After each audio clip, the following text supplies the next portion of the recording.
Assalamualaikum warahmatullahi wabarakatuh. Yang saya hormati Pak Ahmad Fauzi selaku dosen pengantar teknologi informasi, dan saya hormati teman-teman TI 2022. Di sini saya akan mempresentasikan tentang motherboard. Pengertian motherboard. Pengertian motherboard, sebuah papan induk juga disebut mainboard, papan sirkuit utama, papan sistem, baseboard, papan planar, papan logika, dan mobo adalah papan sirkuit cetak utama PCB di komputer tujuan umum dan sistem lainnya dapat diperluas.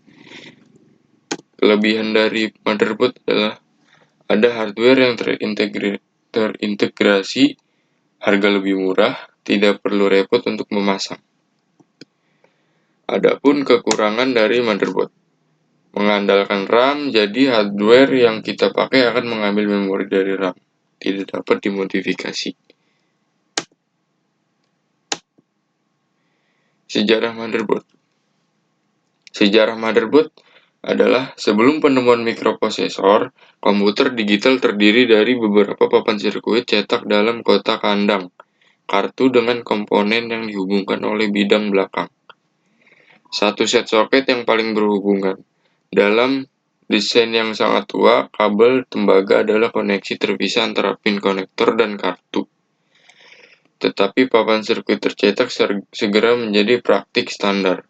Unit pemrosesan sentral atau CPU, memori, dan peripheral ditempatkan pada papan sirkuit cetak individual yang dihubungkan ke bidang belakang.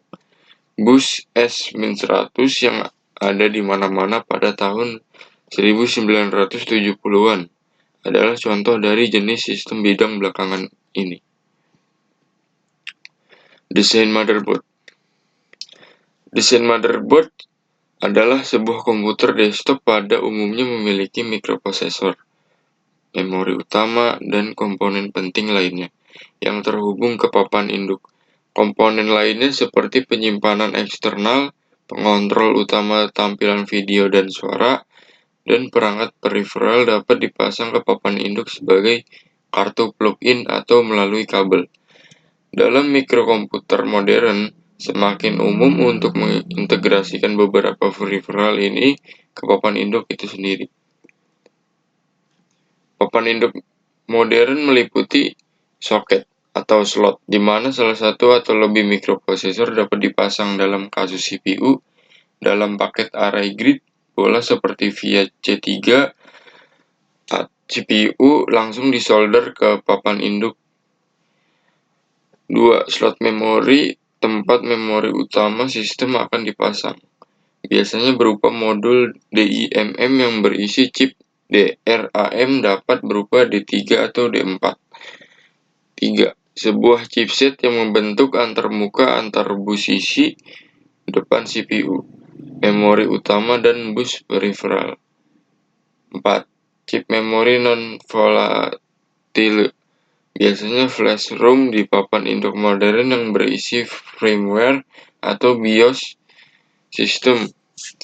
5. Sebuah generator jam yang menghasilkan sinyal jam sistem untuk mensinkronkan berbagai komponen.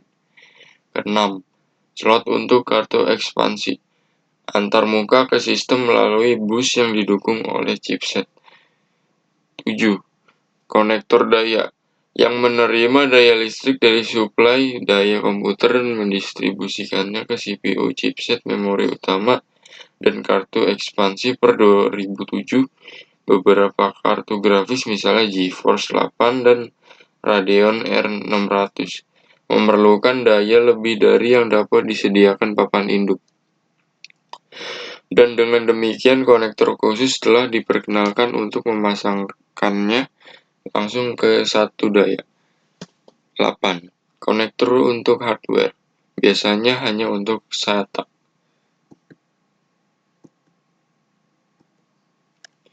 Fungsi motherboard.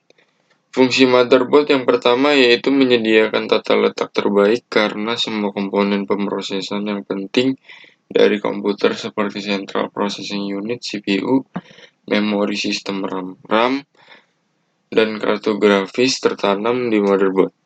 Dan motherboard menghubungkan sebuah komponen kini dikenal sebagai hub komponen.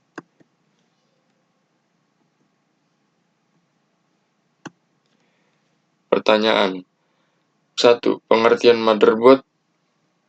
2. Komputer paling populer di tahun 1990. 3. Kelebihan dan kekurangan. Jawaban 1. Papan sirkuit cetak utama PCB di komputer tujuan umum dan sistem lain yang dapat diperluas. Ini memegang dan memungkinkan komunikasi antara banyak komponen elektronik penting dari satu sistem. 2. Apple II dan IBM PC. 3. Kelebihan. Ada hardware yang terintegrasi, harga lebih murah, tidak perlu repot untuk memasang. Kekurangan. Mengandalkan RAM, jadi hardware yang kita pakai akan mengambil memori dari RAM, tidak dapat dimodifikasi. Sekian presentasi dari saya. Wassalamualaikum warahmatullahi wabarakatuh.